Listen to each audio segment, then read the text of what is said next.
was the last week of high school. I was about to graduate from Adelphia Yeshiva. I was really excited to start the next chapter of my life. I was going to go to Passaic the next year. When suddenly Rabbi David Schrank, my Rebbe, walks into the Beis Medrash, sits down next to me, and he says, Yoeli, I want you to stay next year in Adelphia to help build the Beis Medrash. And my heart dropped. At that time, the Beis Medrash consisted of 3 guys. If I would stay, I'd be the 4th. It wasn't much of a Beis Medrash, and I said, Rebbe, you know I'm going to Passaic next year. I can't stay. He said, Yoeli, please. It's very hard to say no to Rabbi Trank, so I told him, Rebbe, let me sleep on it.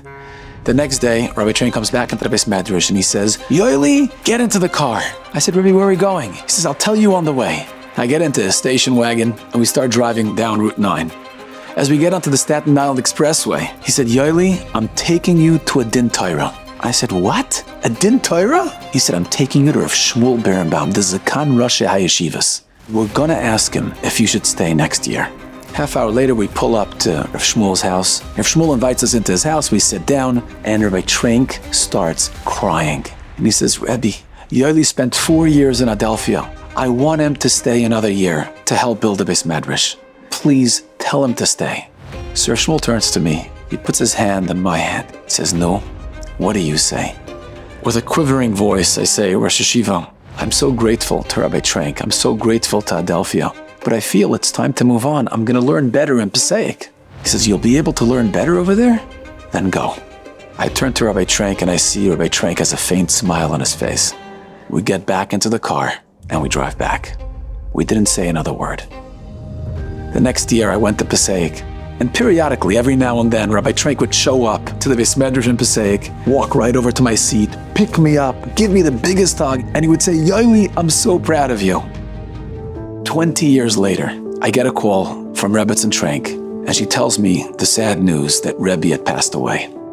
I flew from LA to Lakewood, and the entire time on the flight, I kept thinking, reviewing, reflecting on my relationship with Rebbe throughout the years. And suddenly I remembered that episode, that incident of Rebbe trying to get me to stay, and I left anyway. And I felt so guilty.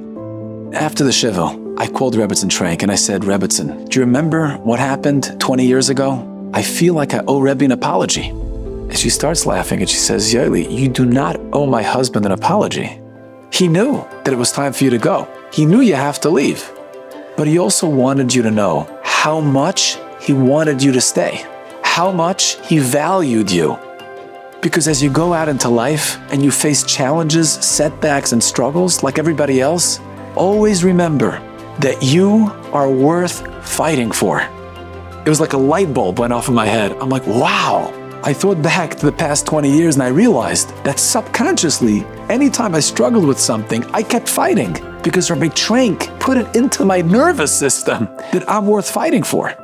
And today, I want to pass that message on to you because it's true for everybody. You are also worth fighting for. Your Shmiras Einayim, your Ruchnias, is worth fighting for.